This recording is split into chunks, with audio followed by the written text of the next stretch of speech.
So this is Solving Inequalities, lesson 1-5. We're going to start, I'm just going to give you an inequality and see if you can tell me how you would say this, okay? How would you put that into words? X is greater than 5. Okay, so X is greater than, right? That's your symbol. And then 5. X is greater than 5. So let's say if we were to graph that. Here is our 0. 1, 2, 3, 4, 5. Do you remember what you do when it's greater than versus greater than or equal to? One is solid and one is not. Now think about that. If it's greater than 5, is 5 an option?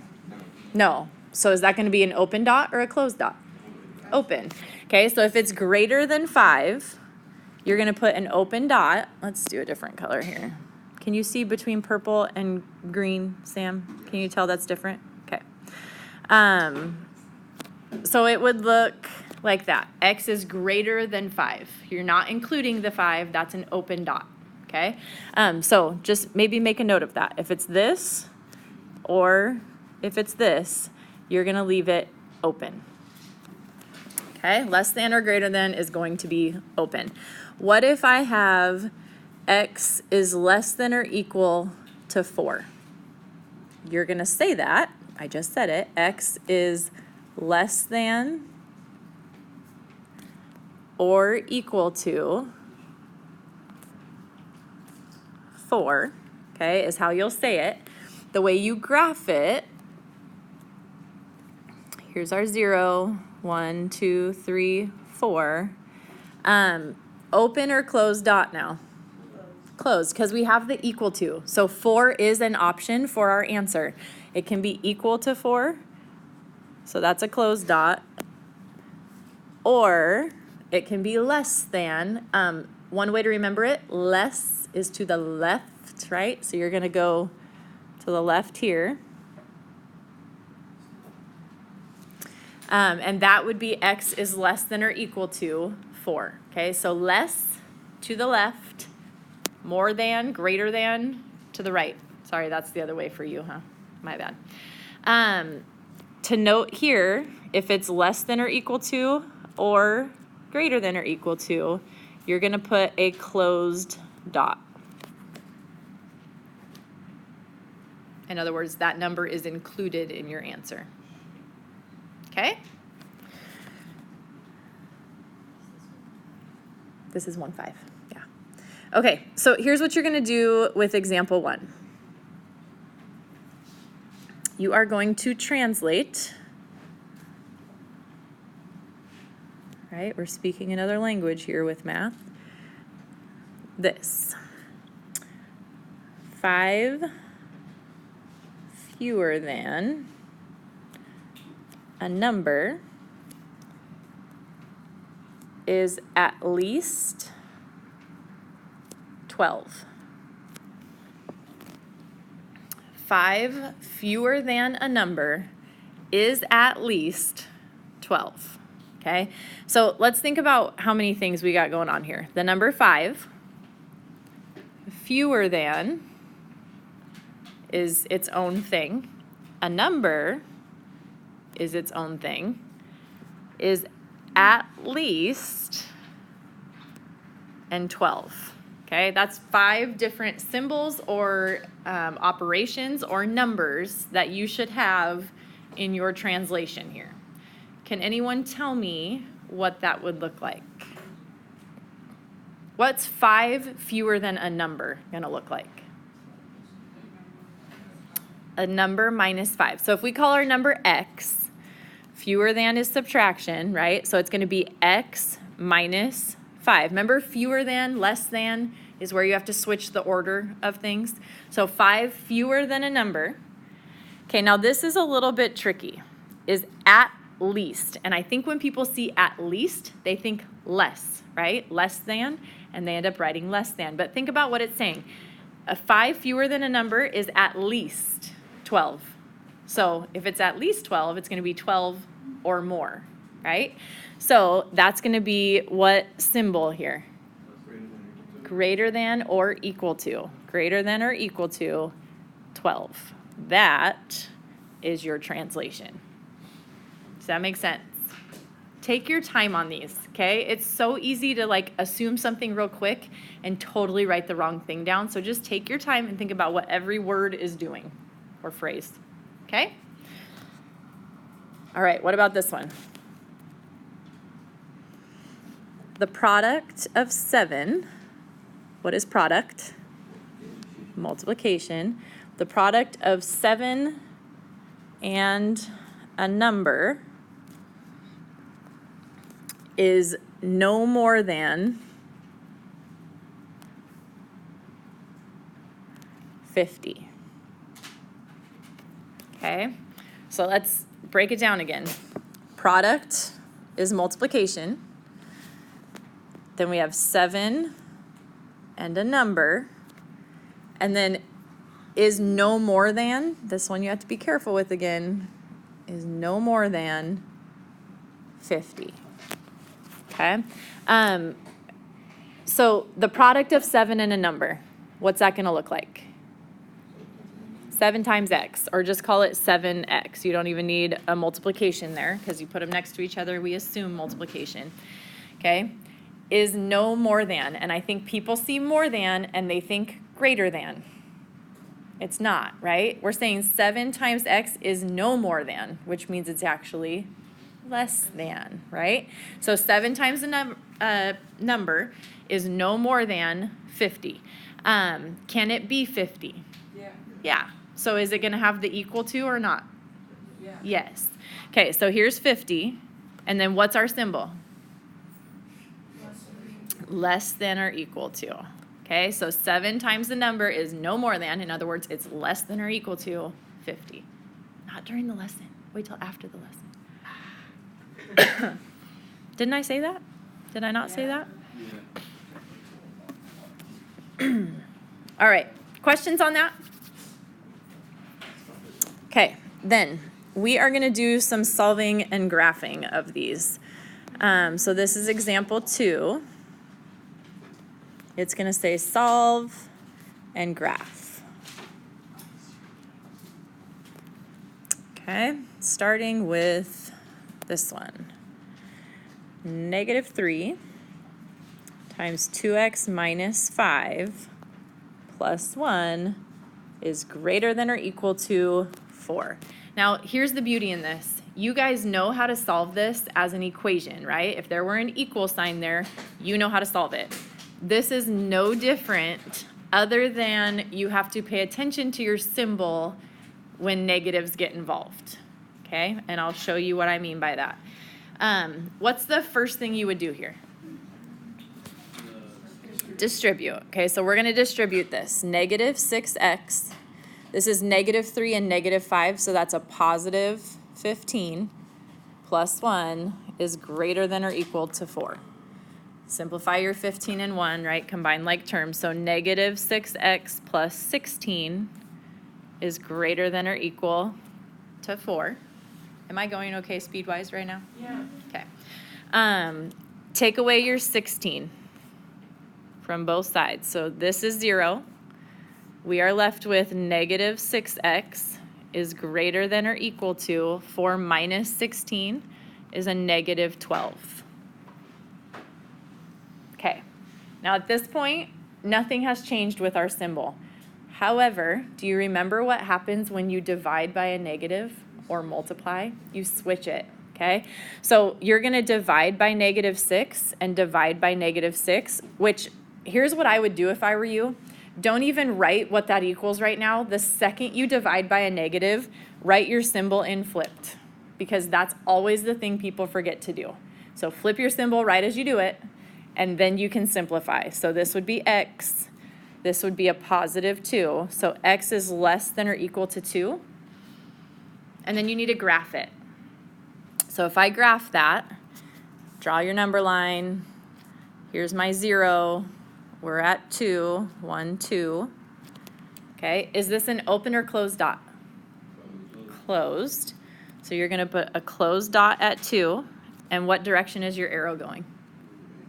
To the left. Here's a good pointer for you. If your variable's first, your arrow of your less than or greater than is pointing the direction you would go. So less than to the left, your graph would look like that. Okay? Questions? Next one. 2 times x plus 3 minus 1 is less than 8. Okay, so we're going to start by distributing. So go ahead and distribute that. You get 2x plus 6 minus 1 is less than 8. Then combine like terms. So 2x plus 5 is less than 8. Take away the 5. You get 2x is less than 3. Divide by 2. And you're left with x. Do I flip it? No, because we divided by a positive, right? So x is less than. Here are your options. You can call this 3/2. I don't care if you call it 1.5 or if you call it 1.5. However, if there's a problem where it's like your answer is 2/3, don't make that 0.6. It's not 0.6. It's 0.6 repeating. If you don't get a nice number out of it, leave it as the fraction, okay? If you have to round, in other words, don't put the decimal. Leave it as the fraction, okay? Piper.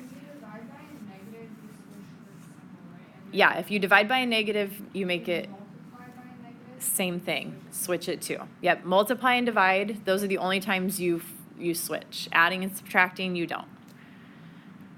Okay? Okay, so if we were to graph this, here's 0, here's 1, here's 2, we would be at 3/2 is 1.5. Is it open or closed? Open. And we're going to go left or right? To the left. Less than. Okay? Questions on that? Okay. Example 3. I'm going to do the first one for you. And then I'm going to have you work the next one out and we'll see how it ends up. Your answers here are going to be, well, not your answers, but these are always true, sometimes true, or never true.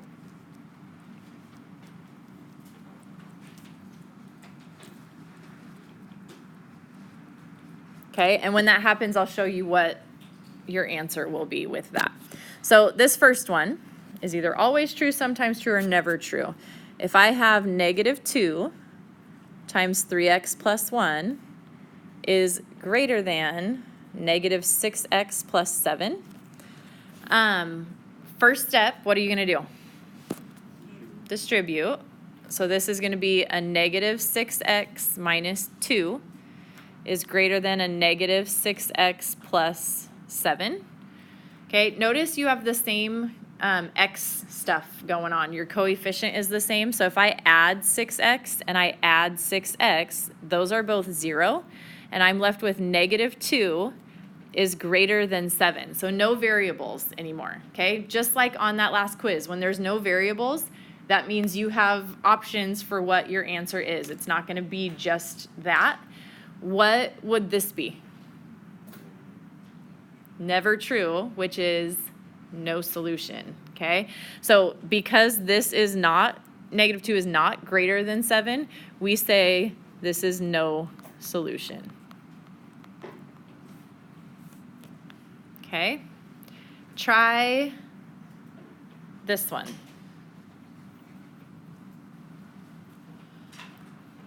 Work this out yourself.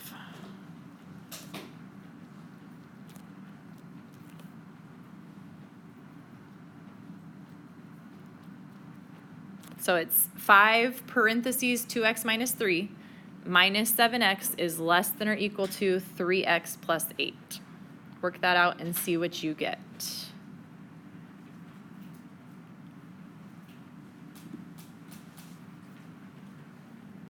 That is correct. Okay, so here's what you do.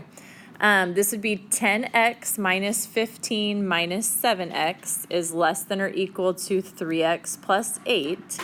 So this, right, 10x minus 7x is 3x minus 15 is less than or equal to 3x plus 8. So we're going to take away the 3x, 0, 0. So we're left with negative 15 is less than or equal to 8. That is always true, right? That's never going to be false. So when it's always true, your answer is all real numbers, right? Or if you don't want to use the letter, all real numbers. Either way, you may write it with the R, and that's fine too. Okay, so any real number will work for x and get you a true solution, and always true. Okay? Okay, one more, and then we'll see if you're needing a break or if you want to power through. Example 4. So for this one, we are dealing with a movie rental company. They don't even exist anymore, right? No one rents movies. I guess if you rent on some, whatever, consider it something like Netflix. But there's two different plans, okay? Plan A, you can pay $36 a month. That's expensive. Plan B, you can pay $15 plus $1.50 per movie that you rent, okay? The question is this. This is plan A. How many movies would you have to watch in a month for the first plan to cost less than the second?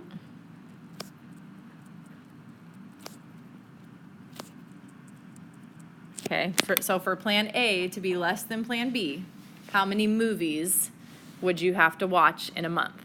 Now, here's the thing. It's $36 a month, right? But the question is asking us in a month. So do we need to do $36 times the number of months? No, because we're only talking about 1 month, right? What you need to do is figure out how to set this up as an inequality. Can anyone give that to me? Do you see what this inequality would be? Will? 15 plus 1.5x equals, wait, it's greater than or less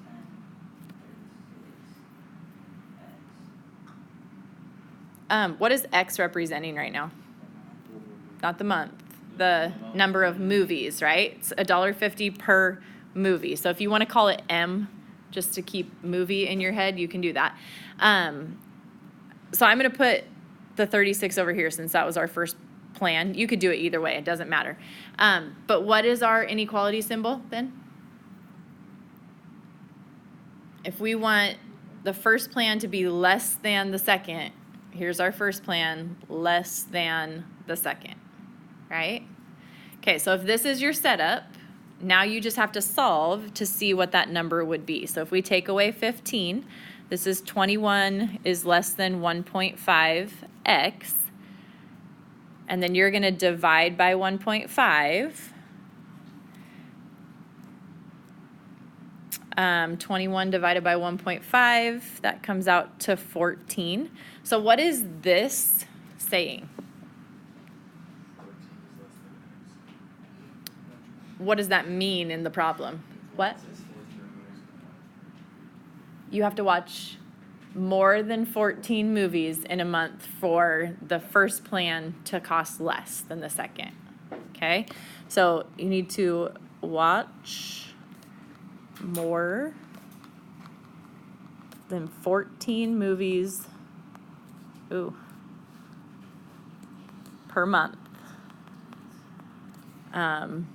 For plan A to be less. Okay. Questions on that? Okay, here's your opportunity. Do you want to stop and take a break for a few minutes? Yeah? Okay. Okay. Next concept, part B, if you will. We are going to talk, and this is short. I only have this much for you. Okay? That's short. We just did a page and all that at the top.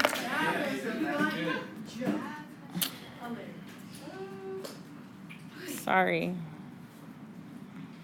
Okay, compound inequalities is what we are talking about. Compound inequalities, if you recall, are two inequalities. You've done this before. You have two inequalities joined by and or. Oh, that's not a cute R. Okay, so compound inequalities. You're going to have two inequalities either joined by the word and or joined by the word or implying that based on how it goes. So we're going to take a look at what this means. First one, this is like example 5. All right, if I give you 7 is less than 2x plus 1 and 3x is less than or equal to 18. Oh, Angie was gone too. Okay, so if this is our setup, your job is to solve the inequalities and then graph it, see what we get from that. So the nice thing is they're separated. Just solve them separate, okay? This first one, we're going to take away 1 from both sides. So we have 6 is less than 2x, and then we're going to divide by 2. So we get 3 is less than x, okay? Now, personally, I like it better in terms of how you graph if the variable is first. So if you want the variable first, you don't have to. You're welcome to leave it like this. But if you like the variable first, you have to flip your symbol, okay? So it would be x is greater than 3. You can do either one of those. You don't do both. Just pick one of those, okay? Then we're going to say that is true and whatever our other one says. And to solve this one, all you got to do is divide by 3. Am I going to flip my symbol? No. No. So this is going to be x is greater than or equal to 6. Okay, so your answer right now is this. Just for moving, Yes. why did the symbol change on 3x and 18? And why did it change direction? Oh, I flipped it. Guys. Literally told us not to do that. I was just making sure you were paying attention. Oh, thank you. Thank you. Okay, sorry, that was my bad. Just making sure you're paying attention. Yeah, 10 minutes later, gentlemen. Thanks for joining us. So x is greater than 3 and x is less than or equal to 6. Now here's where you have to be careful. When you graph this, you need it to be true for both of those things. It's an and problem. When it's and, it's everything that overlaps about the two. Okay, it's the intersection of these two things. So here's your graph. You're going to have a line. Okay, here's 0, 1, 2, 3, 4, 5, 6. Okay, so I'm going to graph these up above so that we can see what the actual graph would be. So if x is greater than 3, we would do open at 3, greater than. right? If x is less than or equal to 6, we would do a closed dot at 6 and go less than. Because it's an and problem, we need the overlap of the two, okay? So you're looking for, whenever it's and, look for the overlap. Your overlap in this problem then would be an open dot at 3, a closed dot at 6, and shading in between. So this is your graph, okay? So just remember and is going to be your intersection. When it's or, it's everything, okay? So this is and, this is intersection. Okay, another and problem. Let me just, I'm gonna write this here. Example 5, both of these are and problems, okay? So letter B here. This is the other way you'll see an and problem. It won't have the word and. It'll just join your two inequalities, okay? Or will never look like this. Or will always be two separate inequalities.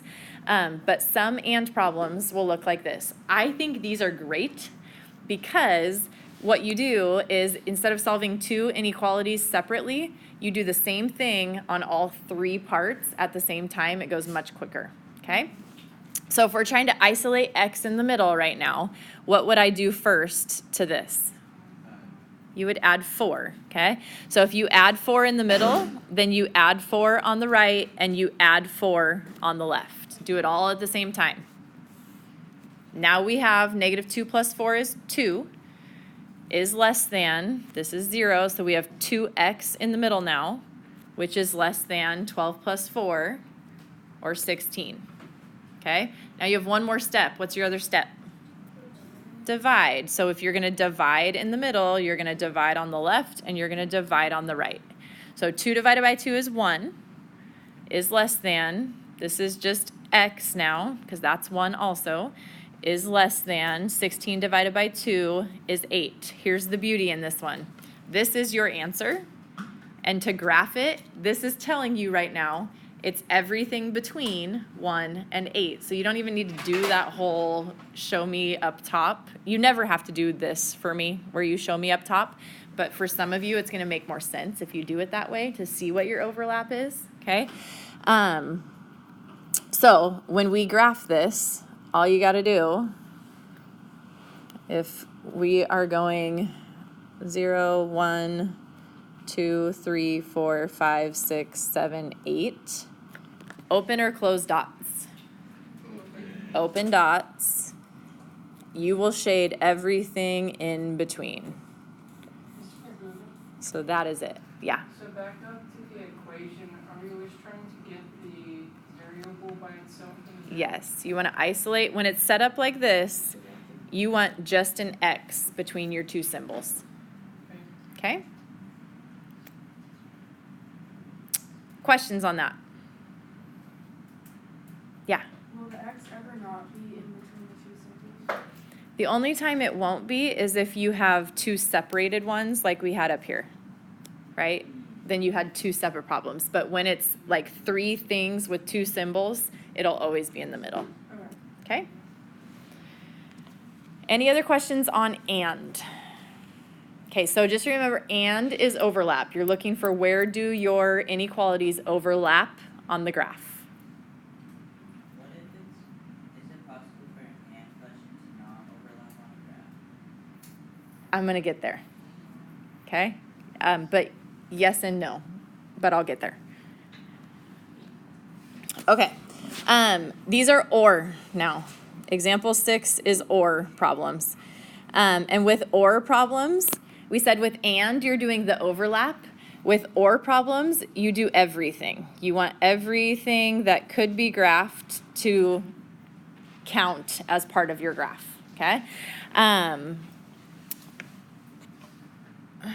Where'd I go? Here we go. Okay.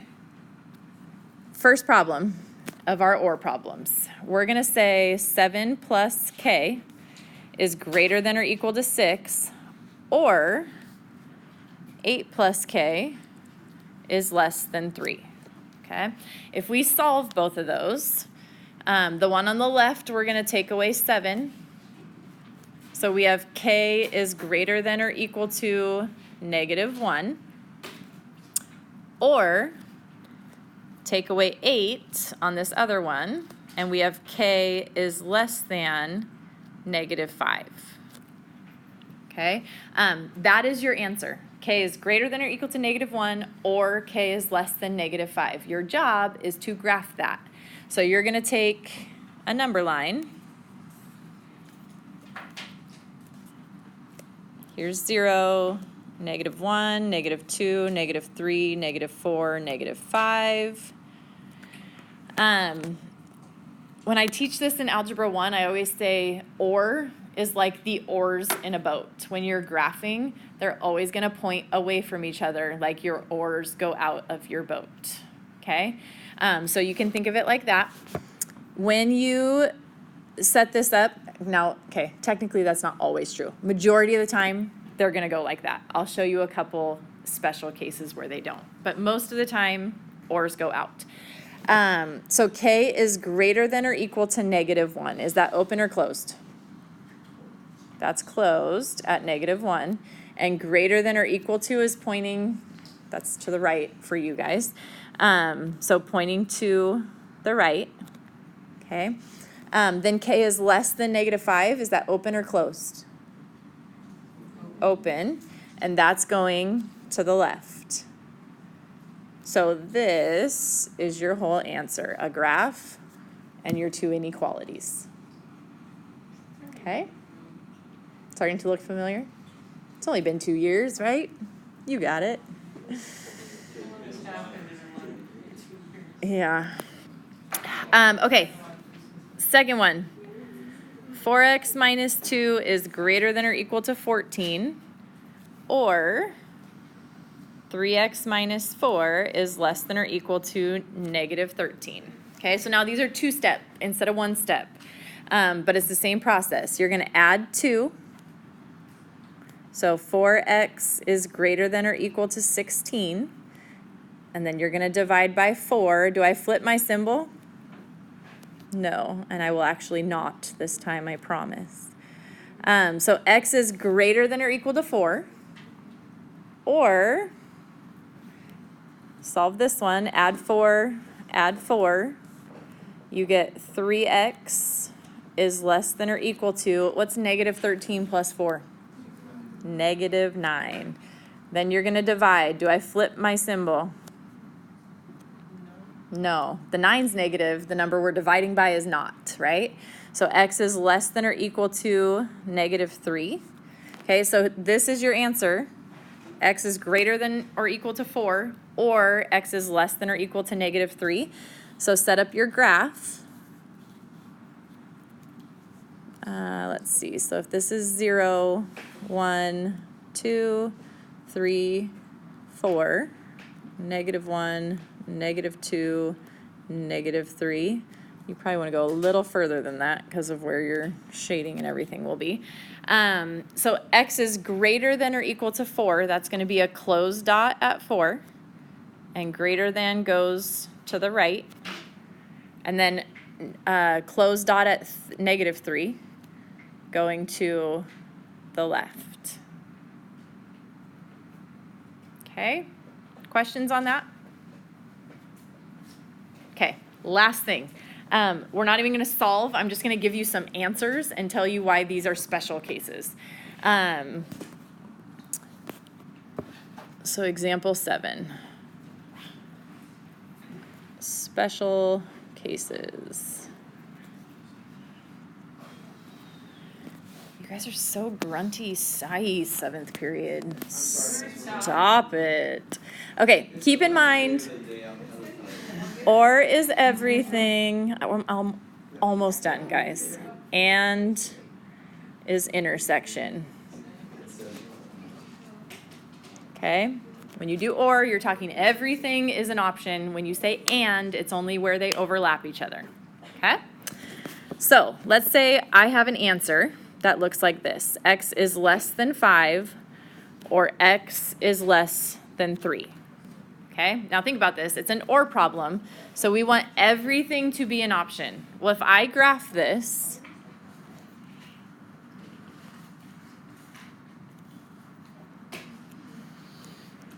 okay, we have 0, 1, 2, 3, 4, 5. Okay, I would do x is less than 5. I'm going to do this up top so you can see what it ends up looking like. Or I have x is less than 3. Okay? Your actual graph for this has to include everything. So everything that's been graphed there is part of our graph, which means your graph for this is an open dot here going this way, because that will cover all of that as well, right? That means our answer, when you have this and this, it's technically x is less than 5, because it's going to be included in the, if it's x is less than 5 or x is less than 3, everything that falls in x is less than 5 has to be true, right? It has to be, everything is an option here. Does that make sense? Hopefully. You lively bunch. Okay, how about this one? If I tell you, we'll call this A. If I tell you that my answer came out as x is less than 6 or x is greater than -2, okay? When I graph that, here's -2, here's 6, 0 would be around there somewhere. So if x is less than 6, my graph would look like that. Remember, an arrow keeps going forever, right? If x is greater than -2, it's gonna look like that. Arrows go on forever. If you think about that, you have every real number as an option, right? Because even though this is an open dot here, this top graph would cover that number. It would be in the top graph. Even though this is an open dot here, your bottom arrow would go through that number, so that number is an option. So your answer, when it looks like this, is actually all real numbers, because any number makes those true. Okay? Does that make sense? Was that an aha, or like, I don't get this still? That was an aha? No, I'm saying will. You got it? Yeah? Okay. Okay, so you graph of option. So, sorry, yes. So technically, your graph, you can't even really graph it. It's just, it's everything, right? Your graph is the number line, because it's every number can be included. We should Just draw an arrow both ways on the number line. No dots, no nothing. Okay? Okay, 2 more. Oh my goodness, you people are so groany today. Stop it. No, last, like, special cases is our last thing. There's 4 of them. Okay, so I'll stop saying last big example. Okay, how about this one? If I have x is greater than 7 and x is less than 2. When it's and, it's the intersection of your 2 graphs. Well, if you think about this, here's 0, 1, 2, 3, 4, 5, 6, 7. If I graph these, x is greater than 7 is here. X is less than, actually, let's do it up here, because this doesn't actually work. X is less than 2 is here. What's the intersection of those? There is no intersection, right? So if you get an answer like this, your answer is actually no solution. You cannot make both of those true. There is no overlap to them. Does that make sense? Yes. No solution. Okay, last one. If you have x is greater than 3 and x is greater than 5. 0, 1, 2, 3, 4, 5. Okay, if we graph these, x is greater than 3 and x is greater than 5. With and problems, are you doing everything or overlap? Overlap. You're doing the intersection. You're doing the overlap. So where are these two the same? Five. The 5 up, right? So your graph here, your actual answer to this would be x is greater than 5, and your graph would look like that. Okay? I'm done.